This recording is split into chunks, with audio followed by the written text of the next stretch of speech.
Sponsored by Myrtle Beach Golf Authority. Let's go while we're young. So who's the host of this show? He's the senior TGD golf analyst. He's a former touring pro, a current teaching pro.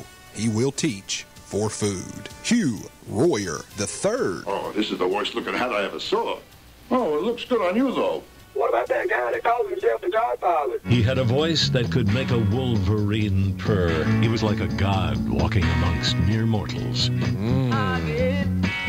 I look good. I mean, really good. Hey, everyone! Come and see how good I look! He refers to himself as the Godfather. I'm gonna make him an offer he can't refuse. He spends more time on his hair than on the golf course. How's my hair? I'm a Dapper Dan man. If you need a gym card, he's got one. He is George Honeycutt, the Godfather. Don't act like you're not impressed. All right, fellas, stand by for live. And 5, 4, 3, 2, 1. Good morning, golfing world. Monday morning golf. Wrap here on TGD. Hugh Roy III, George Honeycutt, the Godfather, with you. And with us today, a very special guest, one of our best buddies in the area. And, of course, we don't even need to mention his name. But well, it's just a matter of who dresses the best, him or George. Yeah, well, it's him by a long shot. He's out hitting his new Nike clubs the other day. And, of course, he has matching apparel to the color of his driver. That's what happens when you're famous. See? Good stuff. Of course, we're talking about the one and only Mr. Jimmy Biggs, Director of Golf at Crow Creek Golf Club. Good morning, Jimmy. Good morning, guys. How we doing? We're doing better now that you're with us. Hanging in there. Yeah. I got to say, of course, as we try to do here on each Monday morning golf wrap, of course, being brought to you by Myrtle Beach Golf Authority, we try to bring you up to speed on what the Saturday golf group has been doing. And this week we visited Crow Creek. Jimmy wasn't there. We weren't able to see his bright, shiny face. He was out actually on the road trying to solicit some business up north. So how was the weather, Jimmy?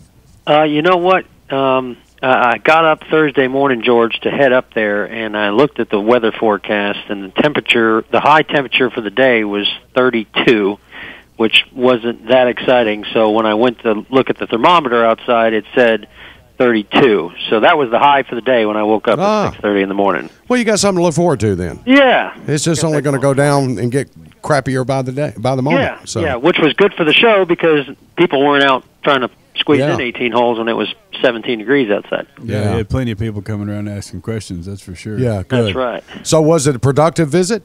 I think so. Yeah, I think we got a few golfers. I'll tell you the story up there in D.C. They all love Myrtle Beach. You know, from their driveway to mine was 6.5 hours. So it's not a bad drive. It's actually a pretty quick one. That's the same drive from Atlanta. Up pretty good. You get once you get to the Virginia North Carolina state line, that's about the halfway point. It just goes by quick. You just got to pick your times.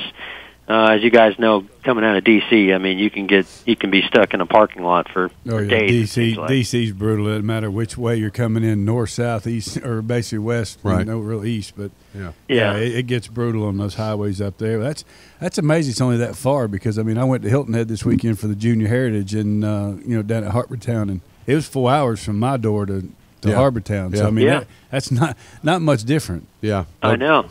Actually, I just got over this past holiday season. I went down to St. Augustine. And it was 6.5 hours. So you can from D.C. to Florida, you can come to Crow Creek. It's a quick drive. Right. Cool.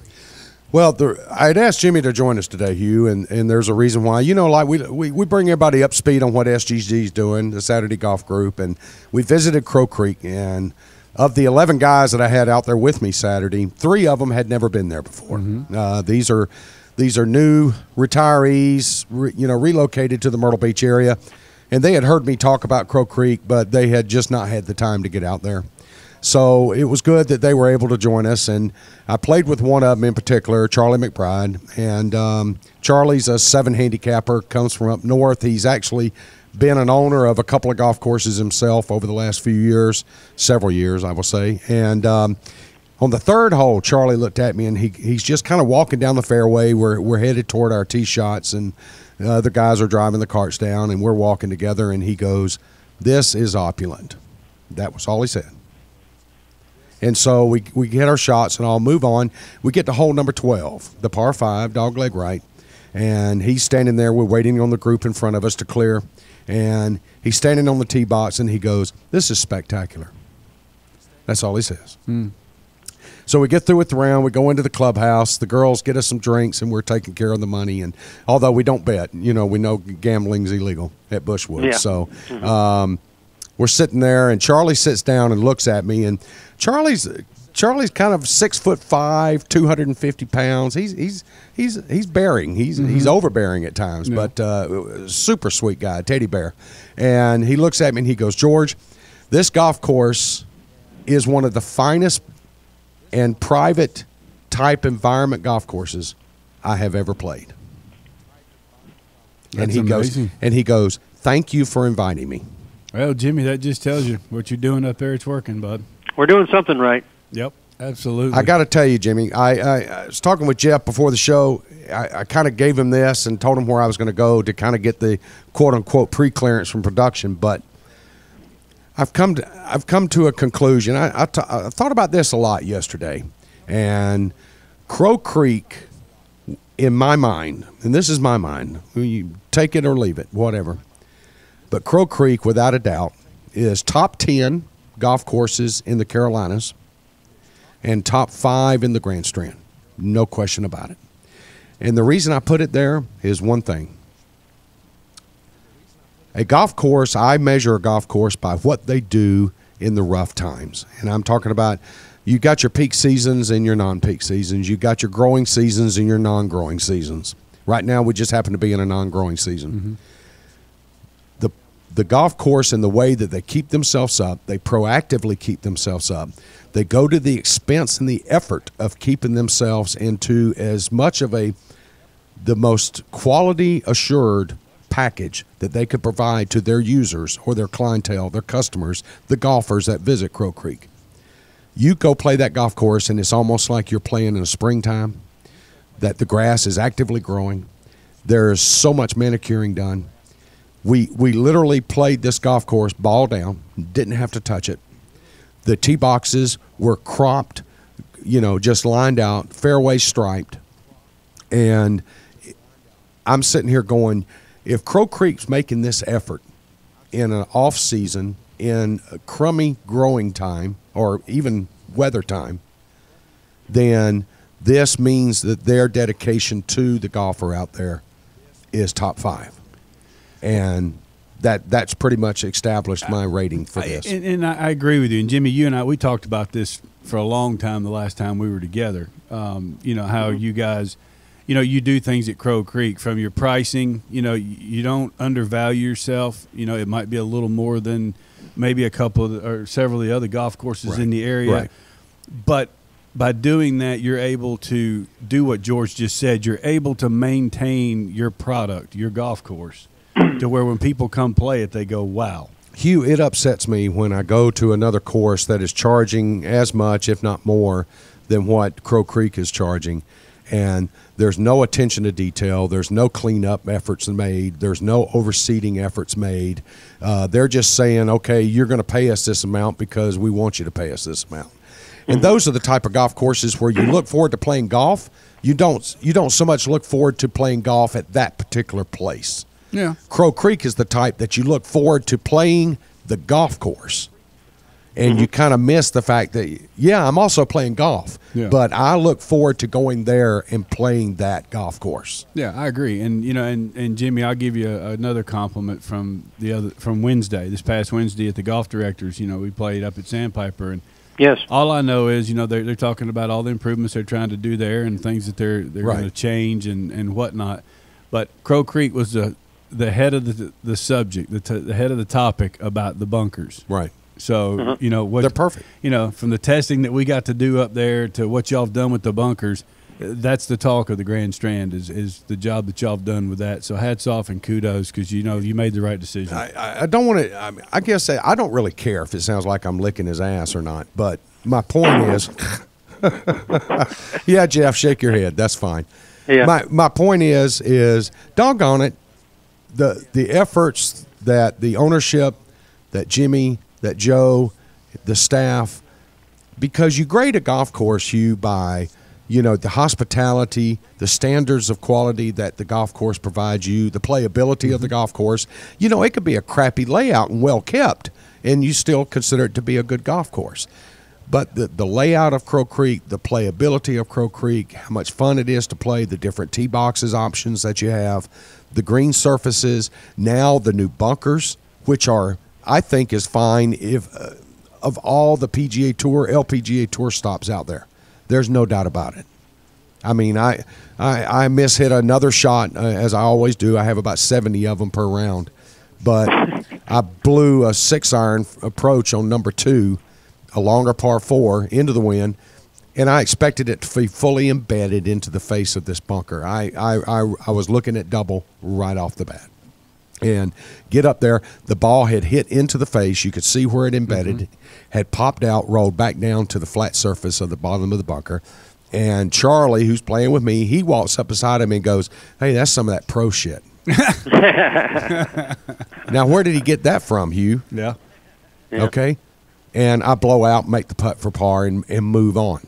And I'm thanking Jimmy and the entire staff at Crow Creek for changing those bunkers, for making those improvements, because I could get up and get down and save my par. And, talking Give about yourself some credit there, guys. You guys were out there hitting shots. We were out there for an hour that one day. You, me, Jeff, and Hugh. We were all out there beating balls and with Joe, and we flooded it for you, and then we hit balls 5 minutes after we flooded it. I think that impressed everybody there. Well, it did, and the thing is, it's going back to giving you guys the kudos and the credit for doing this, stepping up. And doing it might have been a little more expensive, spending but you're the money, giving your customer, your client, better product. That's right, and that's something that's needed drastically in the golf business right now, in general, not just here, but in all over the country. Well, I just wanted to say a special thanks, Jimmy. We thoroughly enjoyed it. The Saturday Golf Group, they always have a blast.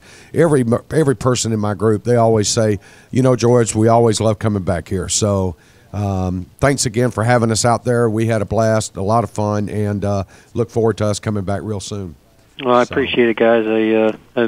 I'll let the staff know, and like I said, we try to make sure everyone has a good experience out of Crow Creek, and as you guys you mentioned every one of them. Hugh mentioned a good one in value in the price. Price is I think reasonable. The staff is very friendly. You just can't put a price tag on just someone smiling when you walk up to the place in the morning, and obviously the condition. Joe's staff does a phenomenal job. And Joe being a golfer, helps a big time. He knows what he wants to see, and what everyone else would like to see when they come out, and we try to keep that consistent throughout the course of the year. So, but you guys make it for us, and all the work you do to pump us up helps tremendously, and I appreciate that, guys. Well, thank you. Let's talk a little golf. Of course, on Monday Morning Golf Wrap, we got to recap what's going on over the weekend. Of course, being brought to you by Myrtle Beach Golf Authority. Hugh, a lot of tournaments this weekend. I'll start off with the ladies. Of course, they were down in the Bahamas at the Pure Silk Bahama LPGA Classic.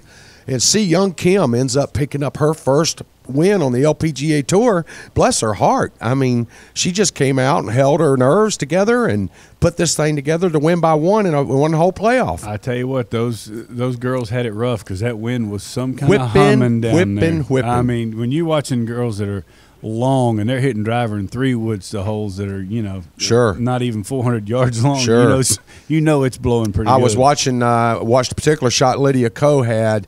She was about 155 yards out on a par 4, and she absolutely nutted a 20-degree hybrid from 155 and barely made it to the putting surface. So the wind was wreaking havoc, no doubt about it. But Young Kim ends up basically coming from she started the day 2 shots behind, and then she goes out and she finds herself after 5 holes, she's all of a sudden right there at the top of the leaderboard because she birdies 3 of the first 5 holes that she plays. So, and the other girls that are out there, they are kind of moving their way backwards. Nobody's really jumping out there ahead. And then she bogeys 8, and she kind of has to collect her thoughts again. And then basically, as she noted in the post-interview, she said, I just needed to go out and make pars. And she said, if I felt like if I made pars, it almost sounded nauseating because I thought of you, Hugh. You know, you've heard me say it 1,000 times. The dink and dunk. The dink and dunk. You go out and make pars, you're not going to hurt yourself. That's right. You know, that's right. You're still staying in the ball game. And exactly what happens is she ends up coming into 18 at 13 under par, and she's one shot out of the lead, and she sets up 18 being a par 5. She goes front right of the green. She then chips up to 3 feet. She taps in the 3-footer to make birdie, and then finish in a tie with, of course, you know, with 2 other people there. And, you know, they go out and play 1 hole, and she ends up picking up the win by making another 4-footer and on over you and Park, MB Park. And I really thought MB had it in the back of her mind, if MB had won this event, she would have taken back over number 1 from Lydia Ko. So Lydia Ko would have only held number 1 for a week. Yeah. But now Lydia goes out and shot 5 under, and on her final round, and that gave her a tie for 7th. And so by her doing that, shooting a 68 effectively, a 4 under 68, she was able to save her number 1 status, and of course MB Park now is still in 2nd place as far as the Rolex rankings. There's a long way to go, though. But a long way to go. But I was sitting there looking at the earnings so far for the season for the young Lydia Ko. She's over $2 million already. That's pretty amazing. Yeah, that's pretty impressive, yeah. Pretty sporty. Pretty yeah, impressive. I like that, Jimmy. Absolutely. Yeah. So, again, Young Kim ends up picking up her first LPGA Tour win. Now, she's had 5 Korean LPGA events wins. Interestingly, she's been in 5 playoffs, Hugh, on the Korean LPGA Tour, and she's won 4 of them. Well, I'd say she's pretty experienced and pretty good at them. Yeah. This young lady, congratulations to her. I think we'll see more of her and her name on the top of the leaderboards coming up over the next several months. We look forward to it. Yeah. Also happening overseas was the Maybank Malaysian Open, and, of course, that's at Kuala Lumpur Golf and Country Club. And a young man comes, 27 years old, Anabarn Lahiri. How about that? Okay. Did I get that right? I don't know. It's pretty impressive, though. I wouldn't know if you didn't. He ends up coming from behind to finish 16 under par, ends up beating Bernd Weisberger by 1 shot at 15 under. And I thought this was Weisberger's event to take. I mean, he looked good on Saturday. He looked strong on Sunday. And Lahari just ends up coming from behind, basically, and just going out. And he birdies on his round. He birdies 4 of the first 5 holes in his round. Yeah. And all of a sudden, he's there. But see, that's the thing, George. I mean, and Jimmy, you can agree with me or not. But if, somebody comes out and does that and you've got the lead, as long as you're making pars and you keeping things kind of simple and relaxing to where you don't feel like you're stressed, let them do what they're going to do early, because odds are they're going to probably burn out as they go through the round. Right. And if you're playing and making pars, you're going to make a few birdies here and there. And I think a lot of these guys, when people do that, they make a lot of birdies at first coming out, they kind of panic and start pushing. Yeah. Start pressing. And then you see them kind of fade. And that kind of seems to be what happened here. And it seemed to be what kind of happened, in the web.com event as well. But it's just, we'll get to that. But, it's people come out and they get hot. Let them get hot. But just keep playing your game, make some pars, and then all of a sudden you make 2 or 3 birdies, and then it's see you later, boys. I'm out of here. Well, Lahari, on Saturday, he goes out and shoots a 10 under par 62 to move himself up to the top of the leaderboard. But again, it was Weisberger's to give away. Yeah. Byrne had just been playing so well over the first 3 days that even that 62, which brought Lahari back up to consideration within the top 5. Weisberger just figured, okay, I'm just going to play my game, my consistency, my steadiness, and then we'll see. I can't control what Lahari and the others do. You can't. So another person that played well, and actually I was kind of hoping he would jump into the fray, and that was Lee Westwood. Yeah. Westwood, again, for the second week in a row, is back into a European Tour event up at the top of the leaderboard. He's within the top 7. And but Westwood ends up finishing tied for 5th at 11 under par, 5 shots behind the winner, and that's with the likes of Paul Patterson, Richard T. Lee, Gregory Burdett, Paul Waring shot 13 under par. Alejandro Canizares shoots 13 under par. Hadn't talked about him in a long time. Yeah, really. And I didn't realize how long he is. Oh gosh, it's ridiculous. He's a swinger of the club, yeah. no doubt about it. No doubt about it. So, again, a lot of fun to watch. Kuala Lumpur Golf and Country Club was playing spectacularly. They had some decent weather.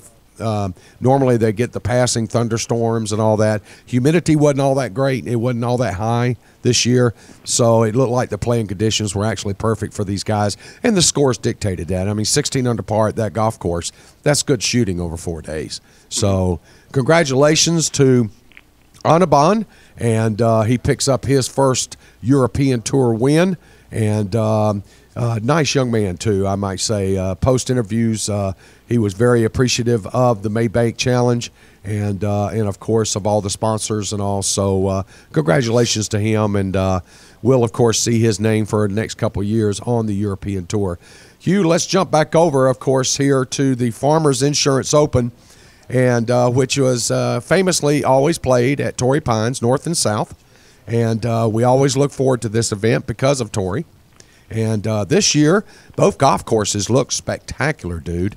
The greens look the best I've seen them in a long time, George. I mean, they really looked good. They did a great job. You didn't see as much, even though they are Poana, you didn't see as much evidence of it. You know, before right. Good point. You would see the yellow, you know, where they would start to flower, leaf, and whatever, and grow. Yeah. You didn't see that so much this year. Now, granted, you still saw a lot of people have trouble with them, but the golf courses themselves looked fantastic and looked like they were in great shape. Well, from everything that everybody was talking about with the golf course, including the eventual winner, of course, Jason Day, is first off, they had spectacular weather over the 4 days, although they had a fog delay on Thursday. Well, you have those, but I mean, San Diego, dude, it's the best weather in the United States. I mean, that's proven. Sure, yeah. I mean, Heather would move there tomorrow if we could afford it. Oh, I'd move there tomorrow. But you can't afford it.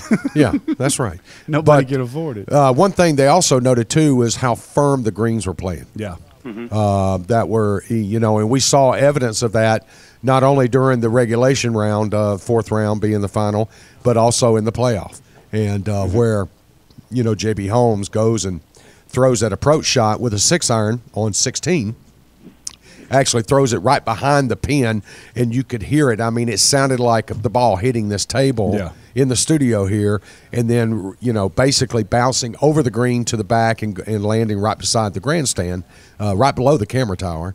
And, of course, he gets a drop from there, but he's dropping in 2.5-inch rough, and he's trying to pitch back onto a downhill slope, get it to stop, and he ends up only 10 feet away.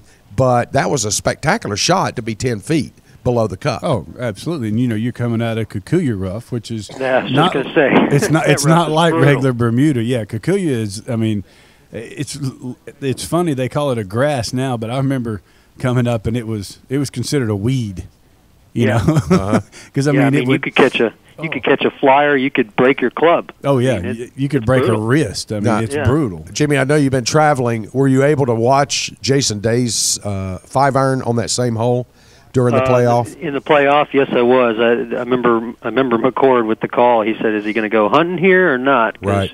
I mean, I probably would have been of the school of thought. All right, you know, JB's back there. He's pretty much in jail. Let's just get this on the green, take our 2-putt, and maybe move on to the next hole, maybe win it. But what a shot. But at the same time, we were just talking about the greens. I mean, Jason didn't even hit the hole. He missed it by a foot. Right. Well, it's like we were talking about earlier before we went on air, you know, Brooks Koepka that won last week. Yeah. You know, he on 18 after the third round. I mean, he sits there, or it may have been the second round, but he's got it about 8 feet and 4 putts. Right. Yeah. And never hit the hole. And that's the thing with Torrey's greens and putting on Poana. You've done it before, and my brief time on the West Coast, I've done it. Those 2 and 3 footers are never gimmies on Poana greens. Oh no, no. It's like mortifying. And I saw Jimmy Walker, who's probably one of the best putters out there. He did the same thing. He three-putted from 4 feet the first day. I mean, it scares you. I mean, you get there and you've got a 2.5 footer, or you know, heck, it's a gimme. It's inside your grip, and you're going, please don't bounce. You know, because I mean, when people walk on them, they show it, and I mean, you don't see it on television as much as you do when you're there. And I'm telling you, it's like putting on a peanut patty. I think this boils back to you two PGA guys. Of course, Jimmy being PGA professional, you being a PGA Tour player. When you talk to an amateur like myself and you say, you know, on these length of putts, the 2-footers, the 3-footers, you know, pick your line, stay committed to that. Mm-hmm. It's like Jason yesterday, that putt you referred to, Jimmy, on 16, you know, he's literally 8 feet behind the cup. If you noticed his putter head, he seemed to come decel when he came to the ball. And the putter face seemed a little open, a little right. And, of course, it just kind of milked its way down the hill and finished it further right. Like you said, it missed the hole by a foot. But, again, I don't think he was quite sure if it was going to break toward the ocean or whether it was going to play straight. He tried to keep an eye on JB's ball when it was going down past the pin. But, you know, interestingly, after you saw Jason Day's putt move a little right, whether he caused it or not, then you notice JB on his par putt coming back up the hill, he went ahead and played for it to go left to right, and it just stayed right there. Yeah. Did not move. I mean, it just these Polana greens. I mean, you get them when they're cut and you know they're freshly cut and mowed and they roll them. I mean, they're fantastic. Well, like I said, if they get a little bit of traffic on them, and I'm telling you, your confidence and your ability to trust your read is very, very hard to maintain. It is very hard to maintain. Well, it was good to see the likes of Harris English. I actually had him in my fantasy picks, and it was good to see him, although he looked like he just didn't quite know how to finish from 15 on yesterday. But it was good that he was able to birdie 18 and get into the playoff. You know, we saw JB. What did you think, Jimmy, of his decision at 18 during regulation play when he's center cut fairway? He's on the center stripe, and he's got 230 carry to the pin, and he just, you know, 6 holes before that had hit his 6-iron over 210 yards. Right. And, you know, so he's got up to a 3-iron in the bag. He's got plenty of motor in the engine to get there, and he decides to lay up. Yeah, I don't know. He was probably the better one to ask about that, George. I mean, for me, I'm thinking, you know, Hugh mentioned on earlier, you know, making pars is not going to kill you, but in that particular, I mean, Jason Day in the playoff hit a 2-iron over there to the right. I mean, I know he didn't hit the shot perfectly, but it was a relatively easy chip. But to lay up from 230, I mean, that's like me laying up from 180. That just doesn't make much sense. And I understand what you both are saying, but you've got to. Well, I guess where I'm going, Hugh. Hold on, let me preface my comment, okay? I guess where I'm going here, and Jimmy and both HR3 here, he had just observed basically from a parallel place in the fairway, from the same distance, he had just saw Lucas Glover rip a 5-wood. And then finish up in the pond. It somehow hops out of the pond up onto the bank and somehow then stays out of the hazard line and stays on that bank. But here where he is, JB is, down in the fairway, he can't see all that. He doesn't know if his ball's in the water. He just knows he heard the moans from the grandstands. So he's probably thinking, Lucas ripped the 5-wood and didn't make it. So obviously that wind's up there swirling around, wouldn't you say? Probably. And then that dictated to him, not so much, I've got to perfectly pull off this shot if I'm going to make it. Otherwise, I'm playing for bogey, and I'm going to pull myself right out of this tournament. Well, I mean, that's a possibility, George. But what I was getting to is, yeah, JB can get there. There's no question about it. And it's just when they put that pin in that front left where they always put it on the final day, you know, you knock it past the flag, you can be on the green. That is no guaranteed two-putt. Agreed. That is one of the hardest putts unless you, I mean. The tilt of the green from back to front. It's up there with Augusta National. You could put it back into the pond. You can put it in the pond. You could put it in the water, yeah. Or you could leave it 6 feet short, and then you got another one, and then you could almost put that one in the pond. So I know what he's thinking, but then again, by laying up, you've given yourself a harder shot Right. than you have from the fairway. Well, you have to hit that little, as I heard, I believe it was Faraday or somebody was commenting about the 10-foot bowl that was just left of the pin. Faldo, yeah. Was it Faldo? Okay, Yep. Sir Nick There was is a little commenting. bowl there just to the right of the flag, about 10 feet. And it's got to be a dead-handed shot that doesn't spin. I mean, you remember Exactly. a few years ago, Charlie Howell hits the flag, looks like he's going in the hole, and he goes back in the pond. Right, right. I mean, that is a very difficult spot. But with JB's length. Yeah, but to second guess somebody, you just don't know what's going through their head. Mm-hmm. And I mean, and it is the final hole of a tournament, and you hadn't won in a while, and you're trying to give yourself. I really like to chance. know if JB, if he really thought, or was this more caddy driven? But did he really think that coming in from 95 yards was the better option versus coming out of the bunker on the right hand side? Yeah. Well, again, you don't know where your game's at. I mean, the last three. I mean, like you said, a few holes before that, he just ripped the 6-iron, however far that was. Yeah, it was almost 210. Yeah. So I mean, it's not like you're hitting your wedges particularly well that day, but sometimes you just don't feel comfortable on that shot. And I think Bernhard Longer said it a long time ago. You're better off making the wrong decision, and you're going to hit a better shot. If you have some kind of indecision or you're not committed to the shot, it's going to be that much more disastrous. So, right. If he wasn't committed to it, then kudos for him for laying up. But, right. and Jason, it's easy to armchair quarterback. But, yeah. Oh, it is, and it's part of our job here. But the point is also too, if you look at the first playoff hole. And Jason Day's 2-iron approach from the fairway, again, he center cuts, absolutely center lines. And then he goes ahead and decides he's watching everybody around him lay up for whatever reasons, either like JB in the bunker or, Harris was far right and then pulls his approach shot left. And he thinks he's in the 3-inch Kikuo, but he's sitting right there on the edge between the first cut and the heavy stuff.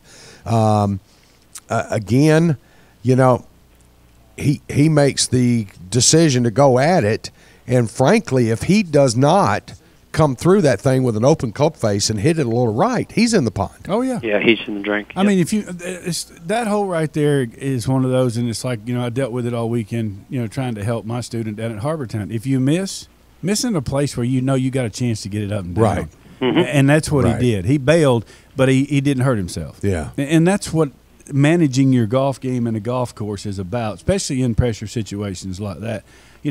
Aim it over there. If it turns over, good. If it doesn't, you've got an easy little pitch or a bunker shot across that green that'll hit and run down there. So, we can sit here and second guess, but it's again, till you've seen it and you've been there and know what's going on. It's hard to sit there and say, hey, you made a mistake. Well, one person we've left out of all this conversation is Scott Stallings, and again, he's back there again in the hunt, defending, going, yep, and.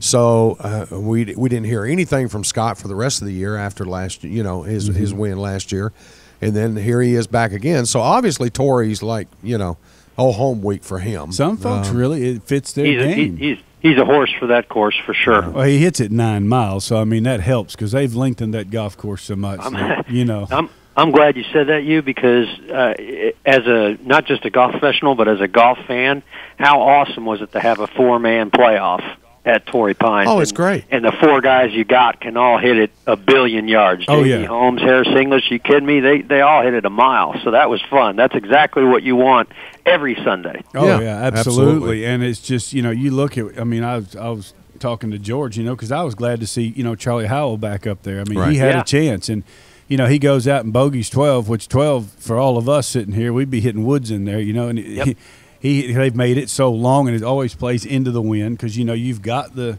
hang gliding deal up the club up there at the behind the green, and then he turns around on 13, which they've made another 100 yards longer than it used to be, and he makes eagle there. I mean, that just tells you how far these kids nowadays and the equipment, how far they can hit it. And Charlie's not a kid anymore. Yeah, but I'm just telling you. That it went from the old tee. You had to hit your 2 Sundays just to get it on the upslope, right? And this kid from another 100 yards back in the corner of the cliff back there knocks it on the green. So, it's just nice to see. I agree with you, Jimmy. These kids, to watch them hit it 9 miles and they hit it on a rope, and they know what it's doing, and it changes golf and it's fun to watch. Well, a lot of names that, I mean, you got Sean Lowry, who all of a sudden is right there at the top of the leaderboard. It was good to see him. Martin Laird, it was good to see him playing well. Again, another Jimmy Walker sighting. Jimmy's coming down the stretch. He's going nowhere, George. You know, but he's going nowhere. Coast too. And he's going nowhere. Well, he's going to be around for a long, long time. That kid can play. He never really could get all 8 cylinders firing yesterday. He ends up with a 73. Couldn't make a putt. He really struggled with the putter yesterday, and that's not known for Jimmy. Jimmy's a great putter. And so, I think you got to put him right up there at the consideration leaderboard for this coming week, of course, at the AT&T at Pebble Beach. Greens will be similar. He's the defending.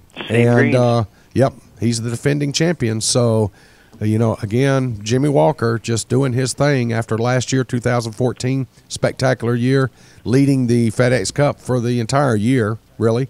And he just looks like he wants to repeat it again. So you got like you said, you got AT&T coming up with Pebble and Spyglass, and playing over there, Cypress, and it's just great, beautiful views, great golf courses. But I'm telling you, putting on those greens is like playing the Plinko board on The Price is Right. I mean, with the traffic, with the amateurs playing and all that, and all these people walking on, if they get any kind of rain.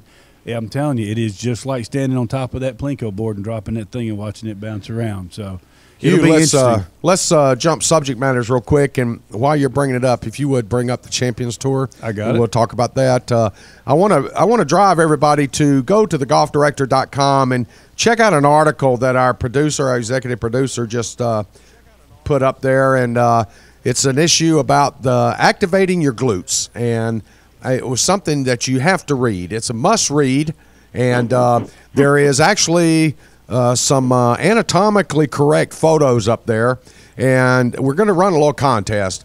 Which of the 2 pictures that are referencing the glutes, which one of those is the Godfather? So take your pick and let us know here at thegolfdirector.com. Why are you shaking your head, dude? I hope it's not you and your thong again. Yeah. He's wanting to claim it is, but no. No.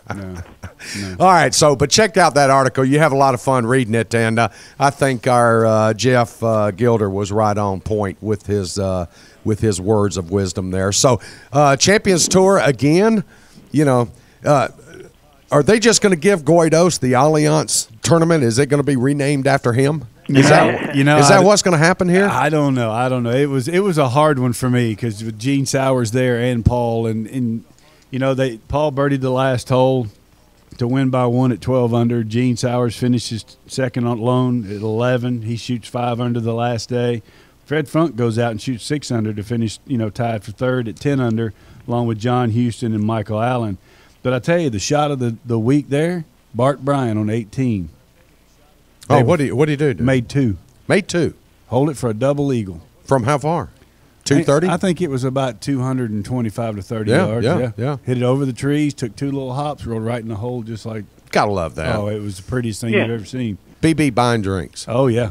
BB buying people drinks. Going crazy, and he's just kind of walking along going, okay, thanks a lot. See you later. But again, thanks for coming out. The Champions Tour showing some really good golf, good scores. Jose Caceres up there, Tommy Armour III, Jay Haas, Bart Bryant. You just Jerry Smith, Esteban Toledo. I mean, just a lot of the guys, kind of my era, getting out there and doing some good. And it's fun for me to watch. And what's also interesting for the first part of the 2015 season for the Champions Tour is after a little time off, I guess his last event before the holidays was the father-son, but Bernhard Langer has lost a little bit in his start back up in the 2015 season. Well, watching the coverage, I watched it the first day for a while because I was sitting around, and I tell you what, he hit some shots that are very un-Bernhard-like. Yeah. I mean, not even close. Yeah. I mean, missing greens by 10, 12 yards. Now, made some good up and downs, but, I mean, hit some golf shots that just looked like he'd been sitting at home. It seems like that the magic wand, of course, that he is one of the last remaining that anchors the putter. It doesn't have the touch and the feel that it had just 2 months ago, 3 months ago. Yeah. So he wasn't exactly around the hole with all of his quote-unquote lag putts. So Bernhard Langer is still I don't know what happened, but Hey, he probably just took a break and he's a little rusty. Knowing him, he probably gained 1.75 pounds during the break, and that has thrown anatomically his entire firing glute system off. Yeah. So, you know what I mean? So I still don't get that, but the whole. Oh, we're gonna talk more about that this Thursday. Okay, I got no ideas, but congratulations to Paul Goidos. Yes, he absolutely. Lost his wife, 6-7 years ago, and he's raised his children, on his own, and to come out and do that, he's just a fantastic fella, and for him to go out and win, it's just great to see. And then Gene Sowers having a chance, and it's nice to be able to sit there and pull, and you don't know which one to pull for because you like them both. You wanted to talk real quick about web.com, and then you want to bring up another subject real quick, and then we'll close out the show. Absolutely. The web.com, they were down in Colombia, playing down there in South America, and had some low scores. I mean, some guys really going out. Former student of mine, Roberto Diaz, went out and shot 62 the first day and had the lead and at 8 under par and shot 1 under and was leading going into the third round. He ended up finishing tied for 6th. But 17 under par, Patrick Rogers, and beat Steve Marino in a playoff. So another playoff, guys going out shooting some low scores, and 65 by Patrick Rogers the final and we've round. gotten used to that with the web.com tour. Oh yeah, I mean, it's a shootout. Yeah, no doubt about it. It always is. Shoot low, Sheriff. They're riding Shetland ponies. That's exactly right. But Patrick Rogers going out shooting 66, 65 the last 2 rounds, and Marino shooting 64, 69, which you think 64, 69. That's 2 pretty good rounds. Yeah, just got you in a playoff and you got beat. But again, you got beat. So, you gave yourself a chance and you were there. So a lot of good scores from this tournament. I think we're going to see a different crop of players come out of this tour this year, George. And next year on the tour, people will be going, who is this? Right. Because there's just a lot of good young talent out there. Well, we're seeing it. We talked a lot about it last year. We've seen it so far with the rookie crop that came this year. And I just think it's a wonderful, wonderful statement for the PGA Tour that the farm system is extremely healthy. It is. It's growing. The talent quickly. pool that's coming in is phenomenal. And we've got a lot of exciting golf to watch for the next many, many, many years. I agree. And I know they've hopefully the tour, I was told this weekend, that they're having trouble on the web.com just from the standpoint of golf courses making it tough on them to maintain tournaments and cities that they've gone to. Right. You notice how they'll go from California to North Carolina, back to Idaho, and then to Florida. It's been all over where you used to be able to drive, and the golf courses are dictating this to the tour. And I think the tour is going to have to basically do what they do best and kind of step up and stand up and say, hey, you either want it or you don't, or we're going elsewhere. They're going to have to do that so they can get this thing to where it's more of a West Coast than an East Coast. There needs to be a little bit better logistical management aspects. Absolutely, no doubt about it. No doubt about it. And again, bring up our last subject matter real quick, and because I want to. Our last subject matter, something very, very close to me, and when I read it I went back to September, losing my father, as we've talked about, many of you know, and my dad winning the Western Open. But this individual that passed away yesterday was a very close friend of my father's, Mr. Billy Casper. He won 51 times on the tour, won the Masters.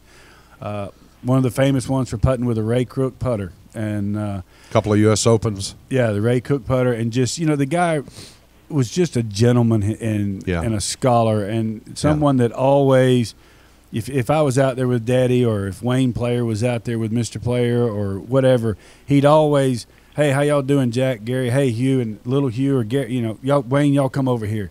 And, he'd tinker and putt and do stuff. Right. And just a guy that just you don't see anymore. And he is going to be missed. And, Godspeed to him and all the sympathy and prayers to his family. Yeah, 11 the golf children. world has lost a wonderful, wonderful man. 11 children. I believe 5 or 6 of them adopted. Yeah.